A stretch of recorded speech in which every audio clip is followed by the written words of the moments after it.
अब एक देखिए, आसान रास्ता आदमी को हर एक को अच्छा लगता है। उन्होंने फिर भी इतनी हिम्मत तो जुटाई कि जनता से आह्वान किया, आओ हमारी रक्षा करो। मेरी ये जिम्मेदारी लगाता है कि मैं भारत के संविधान को की रक्षा करूं, भारत के संविधान को मजबूत करूं। हमारी ज़िंदगी और मौत ही इसी काम के लिए है कि हम ब्राह्मणों की सेवा करते हुए जिएं और मर जाएं। मुझे इस बात की इजाज़त देता है और इस बात की पूरी आज़ादी देता है और इस बात के लिए मुझे एम्पावर करता है कि मैं अपना मज़हब जो है मानूं।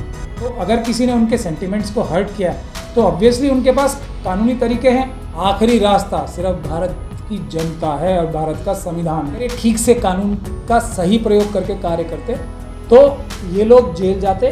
जो जम्मू में पकड़ा गया उसके तार लश्कर तैयबा से भी हैं, उसके तार आरएसएस से भी हैं। तो उन पुलिस ऑफिसर्स के खिलाफ एफआईआर दर्ज करके इन लोगों के खिलाफ आपराधिक मुकदमे ईमानदार पुलिस ऑफिसर्स को स्वयं चला। मुस्लिम कम्युनिटी में जो पसमानदा और इसकी बात करे वो मुसलमान ही नहीं है मेरे हिसाब से, कि मुसलमानों के प्रति झूठी पब्लिसिटी करके नफरत भड़काओ। लेकिन जो मनुस्मृति की इस बात को मानता है कि इंसान इंसान के बराबर नहीं होता, लेकिन दिल से होना चाहिए, ज़बान से नहीं।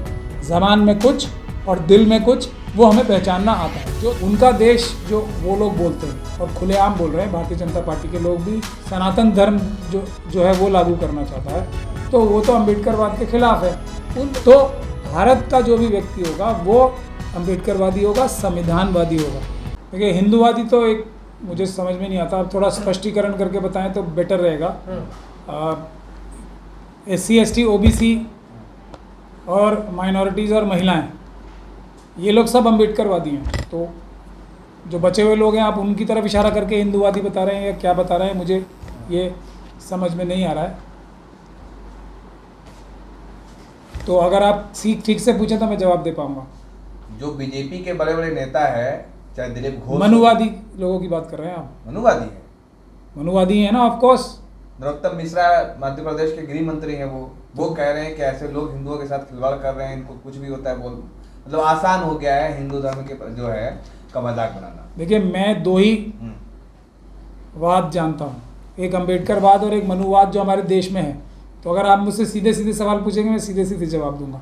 ये जो भारतीय जनता पार्टी और RSS के लोग हैं ये अम्बेडकरवाद के खिलाफ के लोग हैं। और दूसरा वाद अगर मनुवाद है, यानी कि हिंदू राष्ट्र बनाने वाला वो है, जो सनातन धर्म जो है वो लागू करना चाहता है, तो वो तो अम्बेडकरवाद के खिलाफ है।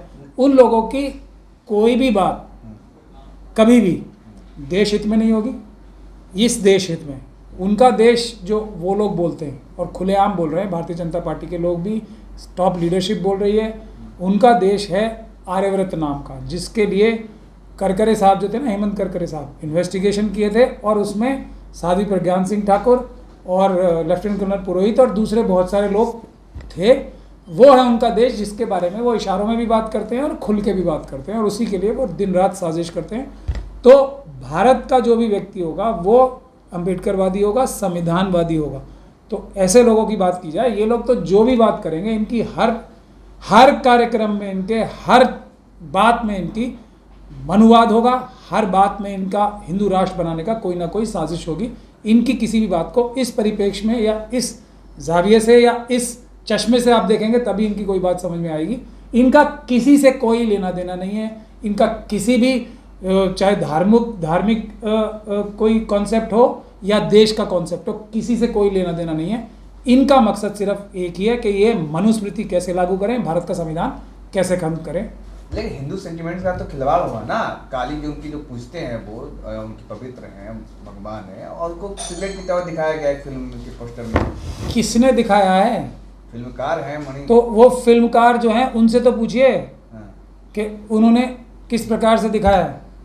ये उनकी जब तक उनसे नहीं पूछा जाएगा तब तक कैसे इस पे फैसला कर सकते हैं। और इनका जो भी ये उस पर नाराज़गी जाहिर कर रहे हैं, इनका क्या बेसिक कॉन्सेप्ट क्या है, ये पहले संविधान पे तो बात करें।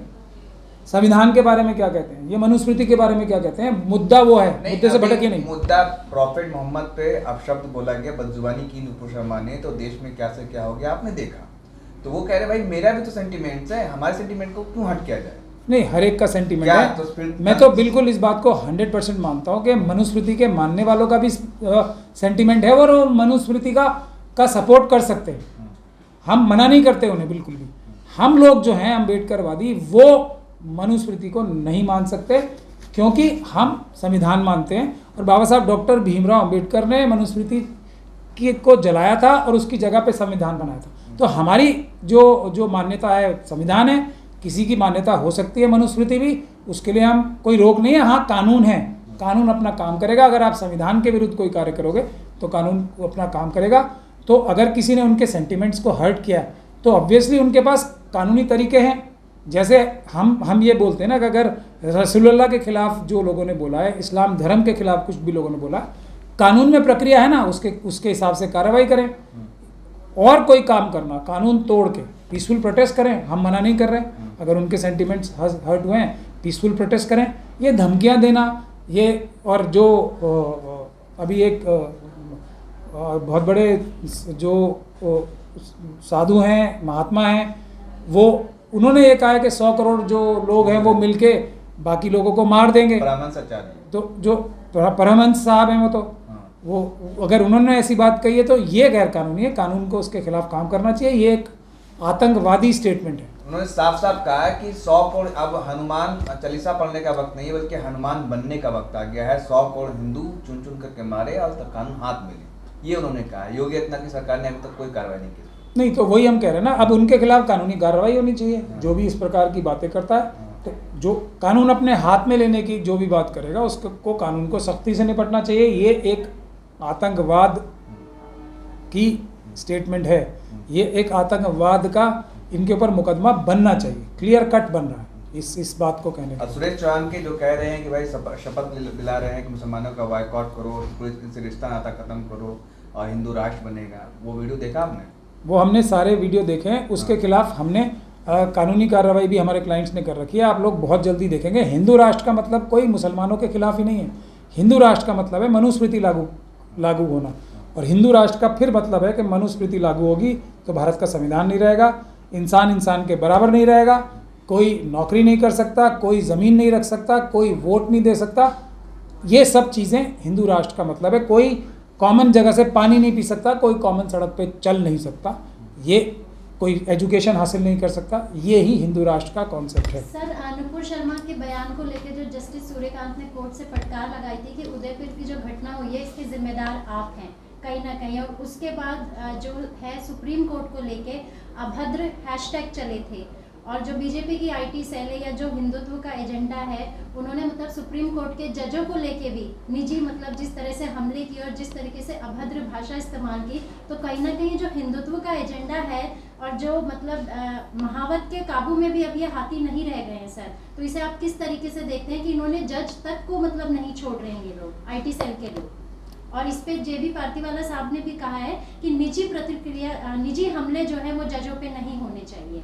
तो आप सुप्रीम कोर्ट से हैं सर, इतने बड़े वकील हैं, सोशल एक्टिविस्ट हैं, अम्बेडकरवादी सोच से आप आते हैं, संविधान को आप मानते हैं, अपने मजहब से पहले आप इंडिया के कॉन्स्टिट्यूशन को ज़्यादा वो करते हैं, तो आप इसको कैसे देखना चाहेंगे? ये मज़हब से पहले और बाद की बात यही देखिए। आप जैसे इंटेलिजेंट और इतने समझदार जर्नलिस्ट के दिमाग में भी ये बातें इन्होंने नैरेटिव बना बना के ठूंस दी है। मज़हब और संविधान आपस में कोई क्लैश नहीं है, तो ये सब चीज़ें ही मनुवादी करते हैं, तो इससे हमें होशियार रहना है। मेरे लिए मज़हब एक चीज़ है, कोई आदमी कुछ भी जो करता है, भारत का संविधान मुझे इस बात की इजाज़त देता है और इस बात की पूरी आज़ादी देता है, और इस बात के लिए मुझे एम्पावर करता है कि मैं अपना मज़हब जो है मानूँ, अपनी आज़ादी से अपनी तरह से मानूँ। तो आपस में कोई क्लैश नहीं है। पहले और बाद की बात ही नहीं है। पहले और बाद आरएसएस के लोग और ज़ायनिस्ट ताकत जो है, जो इजराइल में बैठी हैं, वो लोग पहले और बाद की बात करते हैं, तो इससे हमें बहुत केयरफुल रहना है। दूसरी बात आपने बहुत अहम की है, दो चीज़ें बहुत ही अहम हैं इस वक्त। एक तो जुडिशरी जो है वो बार बार इस बात को कह रही है, जुडिशरी में भी अच्छे जजेस हैं बहुत सारे, हालांकि वो भले ही जुडिशरी में भी आज जो ऐसा कहा जाता है कि कास्ट और रिलीजन के हिसाब से बैलेंस्ड नहीं है, जो कि एक डेमोक्रेसी के लिए ज़रूरत है, मगर उसके बावजूद भी जुडिशरी में अच्छे जजेस हैं। वो बार बार गुहार लगा रहे हैं देश के मालिकों यानी कि जनता से कि आओ हमारी रक्षा करो। 4 सुप्रीम कोर्ट के जजेस ने प्रेस कॉन्फ्रेंस करके ये बात कही थी। हमारी चीफ जस्टिस चले गए नहीं, रंजन गोगोई वही चले गए बीजेपी में। बिल्कुल और वो कहीं ना कहीं उनकी मजबूरी भी हो सकती है। अब एक देखिए आसान रास्ता आदमी को हर एक को अच्छा लगता है। उन्होंने फिर भी इतनी हिम्मत तो जुटाई कि जनता से आह्वान किया, आओ हमारी रक्षा करो। अब जनता उनकी रक्षा नहीं कर पाई तो फिर बाबरी मस्जिद की जजमेंट आई, राफेल की जजमेंट आई, बहुत सारी इस तरह की जजमेंट आई और उनको राज्यसभा भी मिल गई। मगर उन्होंने एक फ्लैग उठाया था, इस बात की उनकी इज्जत की जानी चाहिए। देखो हमारे ऊपर प्रेशर है, हम उस तरफ जाने के लिए मजबूर हैं, आप हमारी रक्षा कर लो मालिकों, मालिक यानी देश की जनता से। तो देश की जनता को कम से कम अब जिस रास्ते पे वो गए थे राज्यसभा लेने के रास्ते पे, उस रास्ते पे जजेस को रोकने के लिए और हम लोगों की जिम्मेदारी होनी चाहिए कि आज सबसे बड़ी ज़रूरत ये है कि पीसफुल प्रोटेस्ट हो लार्ज स्केल पे, जुडिशरी के सपोर्ट में, जो ब्यूरोक्रेसी है हमारी, जो नौकरशाही है, उसके सपोर्ट में, कि आप लोग जो ईमानदार लोग हो ईमानदारी से काम करो, पूरा देश आपके साथ खड़ा है। ये बहुत बड़ी ज़रूरत है। लेकिन जहाँ तक मनुवादियों की बात है, जो हिंदू राष्ट्र बनाना चाहते हैं, वो तो जुडिशरी को खत्म ही करना चाहते हैं ना इस तरह की। पूर्व कई जजेस ने भी ये मतलब टिप्पणी की कि भाई ये जो खत लिखा है, ये जो सीजीआई है एन वी रमन्ना, उनको कहा कि इस तरह की टिप्पणी करना ये बर्दाश्त नहीं है। ये पूर्व देखिए मैं तो यही, मैं जजेस और हम तो यही कह सकते हैं कि अगर जनता प्रोटेस्ट करेगी या पीसफुल प्रदर्शन करेगी जुडिशरी के सपोर्ट में, सुप्रीम कोर्ट के बाहर अगर हम अम्बेडकरवादी 1-2 लाख लोग ले जाके चले जाएं और ये बोलें कि हम आपके साथ हैं, आप बिल्कुल निर्भीकता से आप फैसले करो, किसी से कोई डरने की ज़रूरत नहीं है, हम लोग आपके ऊपर आंच नहीं आने देंगे, तो ये वक्त की ज़रूरत है आज। फिर आप देखो फैसले कैसे होंगे। अभी जो सुप्रीम कोर्ट के लिए अगर जनता आंदोलन करेगी तो फिर आम जनता किससे न्याय की उम्मीद कर सकती है? देखिए हमें अपना जुडिशल दरवाजा होता है न्याय के लिए, सब बाहर दरवाजा, आखिरी देश का दरवाज़ा, आखिरी देश का, किसी भी देश का, किसी भी मंदिर, आखिरी मालिक, आखिरी रास्ता सिर्फ भारत की जनता है और भारत का संविधान है। यह है आखिरी रास्ता, बाकी सब चीज़ें संविधान और भारत की जनता की नौकर हैं। कोई भी इंस्टीट्यूशन है, चाहे तो सुप्रीम कोर्ट ही है, वो भारत की जनता की नौकर है। इस बात को आपको समझ लेना चाहिए, आखिरी रास्ता भारत की जनता है। तो मैं यही कह रहा हूँ आपसे, ये जो टिप्पणियाँ हो रही हैं ना, ये टिप्पणियाँ जजमेंट्स में बदल जाएंगी अगर पब्लिक प्रोटेस्ट करना शुरू करेगी। लेकिन आरएसएस और बीजेपी के लोग हैं, ये सब एक ही है। ये टीम जो हैशटैग चला रहे हैं, उनकी मानसिकता आप लोगों ने देख ली। उन्होंने जो ढोल गमार शूद्र पशु नारी है ना, नारी अगर उन्हें किसी चीज़ को गलत गंदा बताना है ना, तो वो एक नारी का ही एग्जाम्पल लेंगे। ये उनकी मानसिकता है। देखिए क्या एग्जाम्पल दिया सुप्रीम कोर्ट के साथ, क्या शब्द, तो वो उनकी नारियों के प्रति जो मानसिकता है ना, वो जैसे कोई वो महिलाएं जो वो कार्य कर रही हैं, उनको बड़ी हीन दृष्टि से देखते हैं। मतलब जो सबसे गंदी बात वो कहना चाहते हैं, उनके मन में जो आती है, वो महिलाओं के लिए आती है। ये उनकी मानसिकता है। हम लोग भी क्रिटिसाइज़ करते हैं सुप्रीम कोर्ट की जजमेंट्स को, हाई कोर्ट की जजमेंट्स को, लेकिन हमारी भाषा और उनकी भाषा में फ़र्क देखिए। ये उनका बैकग्राउंड है और ये अम्बेडकरवादियों का बैकग्राउंड है। एक बात। दूसरी बात, ऐसे लोगों को सख्ती से निपटा जाना चाहिए। सुप्रीम कोर्ट को ऐसे लोगों से जो इस प्रकार की भाषा का इस्तेमाल कर रहे हैं, इस प्रकार की साजिश कर रहे हैं, उनके खिलाफ सख्ती से निपटना चाहिए। सर, रोहित रंजन और मोहम्मद जुबैर, रोहित रंजन को छत्तीसगढ़ रायपुर पुलिस आती है वारंट लेके, लेकिन कहीं ना कहीं यूपी पुलिस कूद जाती है और गिरफ्तारी लेकर चली जाती है और बेल भी दे देती है। लेकिन वहीं जुबैर को जो है 14 दिन की न्यायिक हिरासत पे भेज दिया जाता है। तो ये दोहरा मापदंड क्यों है कि वो जुबैर है और वो रोहित रंजन है? नहीं, ये शर्मा में भी एक ही धारा है, नुपुर शर्मा बाहर है, वो मतलब जुबैर के साथ ऐसा क्यों हुआ सर? जुबैर को बेल नहीं मिल पाई, लेकिन रोहित रंजन जो एक मेंबर ऑफ पार्लियामेंट के खिलाफ जो है गलत बयान चलाते हैं इतने बड़े पॉपुलर शो में, और उनको बेल मिल जाती है। बेल मतलब वो जो गिरफ्तारी थी सर, या वो एक संरक्षण था सरकार का? नहीं, उसमें आप देखिए समझने की बात है। इसमें मैं गलती मानता हूँ कि जो छत्तीसगढ़ पुलिस थी और जो ऑपोजिशन पार्टीज़ का जो कांग्रेस पार्टी ने जो ये पहल की है, उससे पहले आम आदमी पार्टी ने जो पहल की थी कि उन्होंने मुकदमे दर्ज किए थे, वो एक सही पहल थी। ये भी सही पहल है, लेकिन वो ठीक से लीगल एडवाइस लेके काम नहीं कर रहा है, या फिर जो उनके लीगल एडवाइजर्स हैं वो आरएसएस और मनुवादियों से कहीं ना कहीं मिले हुए हैं।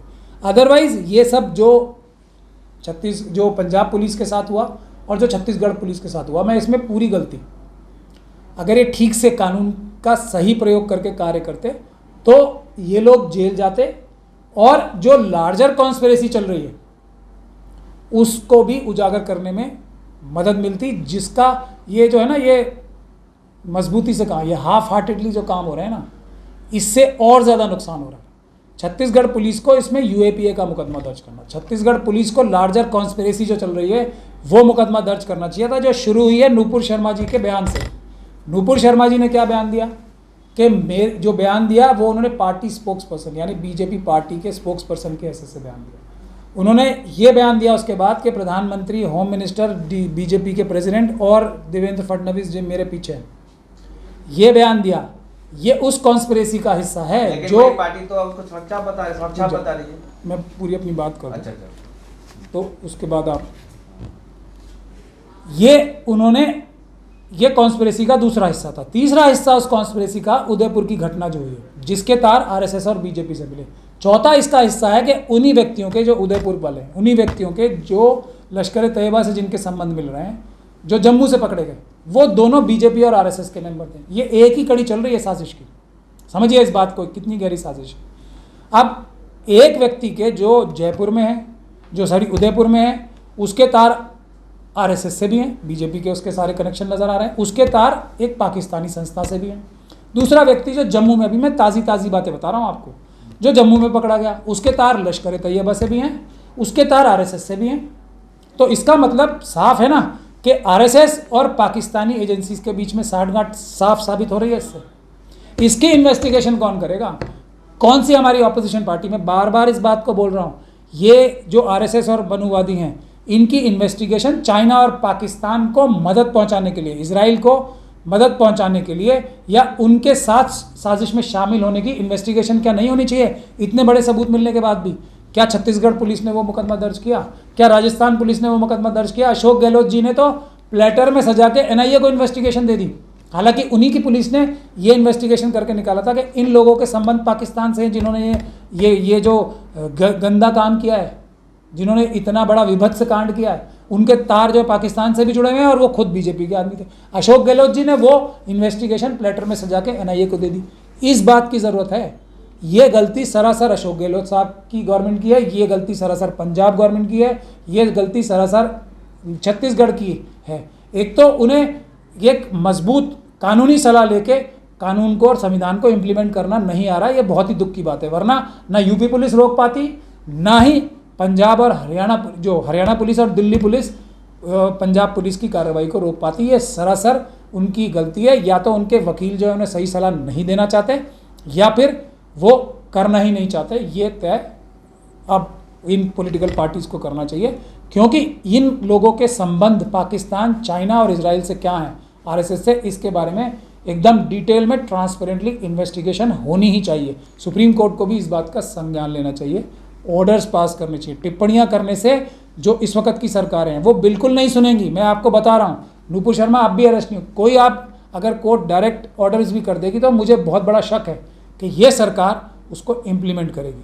कोर्ट को स्पेसिफिक हार्ड एकदम वर्ड टू वर्ड डायरेक्शंस देनी पड़ेंगी टाइम लिमिट्स के साथ, तब कहीं जाके और फिक्स करनी पड़ेगी। और एक आह्वान मैं करना चाहता हूँ, जो ईमानदार पुलिस के ऑफिसर्स हैं, चाहे वो ईडी में हो, सीबीआई में हो, चाहे वो जो सीवीसी में बैठे हों, जो पुलिस ऑफिसर्स हैं, जो इन्वेस्टिगेटिंग एजेंसीज हैं, और जो आईएएस और आईपीएस ऑफिसर्स ईमानदार हैं, उनको ये जो इलीगल काम कर रहे हैं एजेंसीज के लोग, ये राजनीतिक मकसद पूरे करने के लिए जो एक्शंस कर रहे हैं वो पूरी तरीके से क्रिमिनल हैं, आपराधिक गतिविधि है। ईमानदार पुलिस ऑफिसर्स को, ईमानदार सरकारी अफसरों को, इन लोगों को जो राजनीतिक मंशाओं से इस प्रकार के गैर कानूनी काम कर रहे हैं ऑपोजिशन के लोगों के साथ, चाहे वो जुबैर हों, चाहे वो तीस्ता सीतलवाद हों, चाहे वो दोनों जो senior police officers Gujarat police ने अरेस्ट किए हैं, उन लोगों के, उन पुलिस ऑफिसर्स के खिलाफ एफआईआर दर्ज करके इन लोगों के खिलाफ आपराधिक मुकदमे ईमानदार पुलिस ऑफिसर्स को स्वयं चलाना चाहिए। सर, नरेंद्र मोदी ने हैदराबाद में अधिवेशन में कहा है कि पसमानदा जो मुसलमान हैं, जो ओबीसी से आते हैं या दलित से आते हैं, उनका बहुत तुष्टीकरण किया है राजनीतिक पार्टियों ने, तो उनके उत्थान के लिए भी हमें सोचना चाहिए और स्नेह यात्रा निकालनी चाहिए। और यूपी इलेक्शन में 8% जो है वोटिंग पसमानदा मुसलमान की बीजेपी को हुई है। तो इस वजह से एक अशराफ मुसलमान और एक पसमानदा मुसलमान, जो तकरीबन 85% जो है भारत में पसमानदा मुसलमान है, तो उनके बीच में एक ध्रुवीकरण और एक पोलराइजेशन की लकीर तो नहीं खींचना चाहती भारतीय जनता पार्टी? नहीं, देखिए, मैं इस बात को अच्छे से समझ सकता हूँ कि जो आरएसएस और मनुवादियों की मानसिकता है वो खिलाफ किसके है, ये समझनी चाहिए। मुस्लिम कम्युनिटी के साथ ये आज नहीं तो कल हाथ मिलाने की भी चेष्टा करेंगे। लेकिन मुस्लिम समाज को इनके साथ इनके धोखे में नहीं आना चाहिए। इनकी असली जो मनुवाद की जो प्रॉब्लम है या जो इशू है वो बाबा साहब डॉक्टर भीमराव अम्बेडकर से है, संविधान से है। और देखिए मैं सीधी सीधी बात बताता हूँ कि जो मनुवादियों की जो हिंदू राष्ट्र जो बनाना चाहते हैं, मनुस्मृति के हिसाब से देश चलाना चाहते हैं, उनको मुसलमानों का हिस्सा तो सिर्फ 15% ही है ना। तो अगर ये 15% भी हिस्सा खा लेंगे ये मुट्ठी भर लोग जो 7.5% है देश में, तो इनका पेट तो भरेगा नहीं। इनका पेट भरता है जो बाकी 75-80% जो SC ST और OBC के लोग हैं, उनका हक मार के उनका हिस्सा खाना, रिजर्वेशन खाना, उनकी नौकरियां खाना, उनके घरों में से, उनके बच्चों के मुंह में से उनका अनाज और दूध भी छीन लेना, ये मनुवादियों की मानसिकता है। 15% से कोई मसला हल नहीं होने वाला, तो असली दुश्मनी उन लोगों से है। तो अब वो ये रियलाइज़ कर रहे हैं कि जब मुस्लिम कम्युनिटी और SC ST OBC मिल रहे हैं, अब दूसरी माइनॉरिटीज़ मिल रहे हैं, तो ये इसलिए मुसलमानों को तोड़ के, जैसे जो पुराने हमारे मुस्लिम शासक थे उनको भी मनुवादियों ने तोड़ के अपने पक्ष में कर लिया था और उन्होंने उनसे गलत फैसले कराए थे। वही काम ये दोबारा करने की कोशिश कर रहे हैं। लेकिन मैं ये कह रहा हूँ कि ये यात्राएं निकालने से कुछ नहीं होगा। प्रधानमंत्री जी को चाहिए रिजर्वेशन बढ़ा देना, जैसी EWS की। देखिए मैं उसका सीधा रास्ता बताता हूँ, 100% रिजर्वेशन करते हैं, सभी खुशहाल हो जाएंगे। मुसलमानों का 15% हिस्सा है ना, पसमानदा उसमें से जितने भी परसेंट हैं, 15% में से 12% पसमानदा समाज है, तो 12% रिजर्वेशन देश की उनको दे दें। अभी उन्होंने अपने जो जनरल कैटेगरी के लोग हैं उनको भी तो 10% दिए ना। तो हमारी ये गुजारिश है, अगर वो कुछ करना चाहते हैं तो 12% रिजर्वेशन जो पसमानदा समझते हैं, हालांकि मुस्लिम कम्युनिटी में जो पसमानदा और इसकी बात करे वो मुसलमान ही नहीं है मेरे हिसाब से, तो वो इस्लाम धर्म के डायरेक्ट एंटी काम कर रहा है। वो मुस्लिम हो ही नहीं सकता, ना इस्लाम धर्म का मानने वाला हो सकता है। जो पसमानदा और फॉरवर्ड और बैकवर्ड और जो इंसान के बराबर मन ना माने, वो इस्लाम धर्म के खिलाफ है। मगर फिर भी अगर उन्हें ऐसा लगता है तो 12% रिजर्वेशन दे देना, क्यों नहीं देते। लेकिन उससे पहले मैं वही बता रहा हूँ, उसमें कोई हमारी शेड्यूल कास्ट और शेड्यूल ट्राइब कम्युनिटी की जो रिजर्वेशन है ना अभी 15% और 7%, 7.5%, उसमें से नहीं, उसके एक्स्ट्रा दे दें। अगर इतने ही हितैषी बन रहे हैं, वो नहीं देंगे, हाँ लड़ाई कराने के लिए बहुत सारी मीठी मीठी बातें करेंगे। जितने भी सर मुसलमानों पे अत्याचार होते हैं, बुलडोजर चलते हैं या उनके कारोबारों का जो बहिष्कार किया जाता है या जो लिंचिंग की जाती है, उसमें तकरीबन सभी पसमानदा ही मुसलमान होते हैं, गरीब तबके के ही मुसलमान होते हैं। लेकिन उनकी जो आवाज़ उठाते हैं, चाहे वो जंतर मंतर पे, चाहे आप एक सोशल एक्टिविस्ट के तौर पे उनके मुकदमे आप लड़ते हैं, जैसे जहांगीरपुरी का केस हुआ या कानपुर का, जो भी लोग उनके लिए जस्टिस का काम कर रहे हैं वो अशराफ मुसलमान हैं। तो कहीं ना कहीं सरकार ये तो नहीं एजेंडा सेट करना चाहती कि देखिए ये अशराफ मुसलमान है, इसी की वजह से आपको प्रॉब्लम है, आप इनसे बाइकआउट हो जाइए, हम आपके लिए काफ़ी कुछ कर देंगे। ये मंशा तो नहीं है। अशराफ मुसलमान कोई कॉन्सेप्ट ही नहीं है। जो अशराफ मुसलमान है वो मुसलमान ही नहीं है। पहली बात तो ये सुन लीजिए, ये सीधी सीधी बात है। किसी भी प्रकार से अशराफ का लफ्ज़ जो इस्तेमाल करता है, वो जो सोचता भी अपने मन में, वो मुसलमान ही नहीं है। इस्लाम धर्म से उसका कुछ लेना देना ही नहीं है। ये तो बुनियादी सोशल मैसेज है, इंसाफ और बराबरी। पहली बात तो ये हो गई। जो आवाज़ उठाता है वो अशराफ कैसे है, इसका मुझे तो समझ में आ नहीं रहा। जो सभी जो हैं मुसलमान हैं, सभी अम्बेडकरवादी।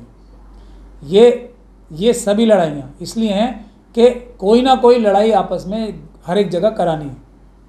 सर ये घर वापसी तो नहीं है, कहीं ना कहीं जो गरीब तबके के मुसलमान हैं उनके माइंड में ये भर दिया जाए, जो RSS का एजेंडा होता है कि आपका DNA हिंदू का ही है। तो गरीब लोगों को, जो लाभार्थी हैं, उनको जो योजनाएं हैं देखे कि कहीं ना कहीं ये आपकी घर वापसी है, आप हमारे साथ आ जाइए। ये कोई एजेंडा तो नहीं लग रहा सर, क्योंकि इसमें एक बहुत बड़ा मैसेज है सर। पसमानदा मुसलमान का मोदी जी के लिए जो बयान आता है और जो एक मतलब तीर कमान से निकला है, तो आप मतलब कैसे देखते हैं ये राजनीति में मतलब भूचाल लेके आ सकता है? नहीं, मोदी जी की तो कोई भी बात भूचाल लेके, साल में मतलब उनको आज कैसे मुसलमानों की याद आ गई? मैं तो बताया ना आपको कि असली निशाना तो अब उनको समझ में आ रहा है कि ये SC ST OBC और माइनॉरिटीज़ का कॉम्बिनेशन तोड़ना है, नहीं तो सबकी समझ में आ गया। तो अशराफ मुसलमानों की जो ये बात कर रहे हैं ना, तो उसको हमें सिर्फ और सिर्फ इस नज़रिए से देखना चाहिए। मोदी जी का कोई भी वादा, 15 लाख का वादा, एक वादा थोड़ी है उनका। हर चीज़ का वादा तो झूठा ही होता है ना। वो किसी भी प्रकार का कोई भी झूठ बोल सकते हैं अपना राजनीतिक फ़ायदा उठाने के लिए, और उनका राजनीतिक फ़ायदा एक ही तरीके से है कि मुसलमानों के प्रति झूठी पब्लिसिटी करके नफरत भड़काओ। लेकिन हो सकता है कि अब आरएसएस की पॉलिसी में शिफ्ट आने वाला हो बहुत बड़ा कि मुसलमानों के साथ हाथ मिलाओ और एससी, एसटी और ओबीसी के ऊपर पूरी ताकत से हमला करो। तो ये बहुत ही मुझे चिंता का विषय लग रहा है। तो मैं सभी मुस्लिम कम्युनिटी के लोगों से ये अपील करता हूँ कि किसी भी हालत में, किसी भी कीमत पे, किसी भी मनुवादी से बात भी नहीं करनी है। आप ना भी उसके तो भड़का रहे हैं फिर तो। क्या आप भी भड़का रहे हैं। मैं क्या भड़का रहा हूँ? मनुवादी भारत के संविधान के खिलाफ है, बात ही नहीं मनुवादी करनी। जिसको कह रहे हैं, मतलब देश के 15% लोग, तो सिर्फ रिश्ता नाता खत्म कर दिया जाए। 7.5%। हाँ? 7.5% में से जो इस बात को, पहले तो 7.5% है हाँ। जो आप बात कह रहे हो ना, 15% नहीं है, गिनती करते हैं। ठीक। एससी, एसटी, ओबीसी और माइनॉरिटीज़ और महिलाएं मिला के 92.5% होते हैं मिनिमम। ठीक है, ठीक है। तो ये सब हो गए। महिलाएं तो सभी, हम्म। ढोल गंवार शूद्र पशु नारी, महिलाएं तो सभी मनुवाद की शिकार हैं।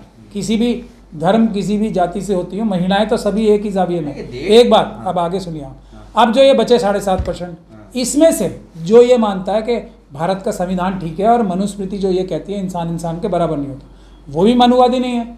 जो ये मानता है, हमारी मनुवाद की डेफिनेशन एकदम साफ है, कोई इसमें झोल झाल या कोई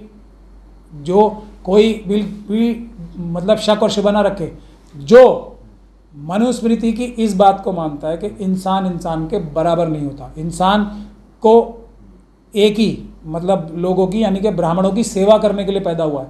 हमारी ज़िंदगी और मौत ही इसी काम के लिए है कि हम ब्राह्मणों की सेवा करते हुए जिएं और मर जाएं। जो इस बात को मानता है, जो ये मानता है कि जो ये 3 कास्ट हैं सो कॉल्ड, उसके अलावा सबका काम, यानी कि सब शूद्र हैं या अशूद्र या अतिशूद्र हैं या अवर्ण हैं, जो इस बात को मानता है, मतलब वो नीचे हैं, हम ये उसको मनुवाद मानते हैं। जो ये मानते हैं कि एजुकेशन नहीं होनी चाहिए, उनके कानों में शीशा पिघला के अगर कोई एजुकेशन की बात सुन भी ले, जिनकी मानसिकता ये है कि अगर कोई जो कोई विद्या सीख ले तो उसका अंगूठा काट लेना चाहिए अगर वो कोई अच्छा हो, हम उसको मनुवाद मानते हैं। तो और जो लोग इस बात को नहीं मानते वो तो अम्बेडकरवादी हो गए ना। लेकिन दिल से होना चाहिए, ज़बान से नहीं। ज़बान में कुछ और दिल में कुछ, वो हमें पहचानना आता है। जो दिल से इस बात को मानते हैं वो मनुवादी हो ही नहीं सकते। इंसान इंसान के बराबर है और इंसाफ करना है। तो जो ये मानते हैं वो मनुवादी नहीं हो सकते। तो अब बताइए, मैं भारत के संविधान के खिलाफ जाके किसी को कैसे सपोर्ट कर सकता हूँ? और आर्टिकल 51A मेरी ये जिम्मेदारी लगाता है कि मैं भारत के संविधान की रक्षा करूं, भारत के संविधान को मजबूत करूं। तो मुझे ये बोलना फ़र्ज़ है कि जो भारत के संविधान के खिलाफ हैं हमें उनका बाइकॉट करना चाहिए, बात भी नहीं करनी चाहिए। एक सवाल ये है कि कर्नाटक हाईकोर्ट के जो जस्टिस हैं, आपने देखा होगा उनका वीडियो कि वो उन्होंने कहा कि धमकाया जा रहा है, मैं डरने वाला नहीं। तो क्या आखिर जजों को डराया और धमकाया जा रहा है? जो भी बीजेपी के खिलाफ बोले, मुंह खोले, खुलेआम धमकाया जा रहा है, डराया जा रहा है। वीडियो देखा था आपने? मैंने देखा है वो। हाँ। और मैं वही कह रहा हूँ कि इस तरह के जजेस जो हैं, हाँ। वो देश की जो जुडिशरी है ना, और देश है हमारा, उसकी रीढ़ की हड्डी हैं। अगर ऐसे जजेस ना हों जिस प्रकार के जज ये हैं, तो हमारा जो सिस्टम है ना क्रैश कर जाएगा। यही हैं वो लोग जो हमारे देश की न्यायिक व्यवस्था पे लोगों का विश्वास जमा हुआ है। ऐसे बहुत सारे लोग हैं, ऐसे बहुत सारे ईमानदार पुलिस ऑफिसर्स भी हैं, ऐसे बहुत सारे ईमानदार जो हैं, जो ब्यूरोक्रेट्स भी हैं, उन्हीं की वजह से देश टिका हुआ है। ऐसे बहुत सारे ईमानदार वकील भी हैं, ऐसे बहुत सारे ईमानदार सोशल मीडिया एक्टिविस्ट भी हैं, उन्हीं की वजह से उनको हम सबको सलाम करना चाहिए। और हम पूरा देश आपके साथ खड़ा है। अगर किसी ने आंख उठा के देखी ऐसे जजेस की तरफ, तो हम लोग इतने कमज़ोर नहीं हैं अम्बेडकरवादी। इतना बड़ा पीसफुल प्रोटेस्ट होगा, मनुवादियों की आंखें खुल जाएंगी। टच करके दिखाए कोई ऐसे जजेस को हमारे।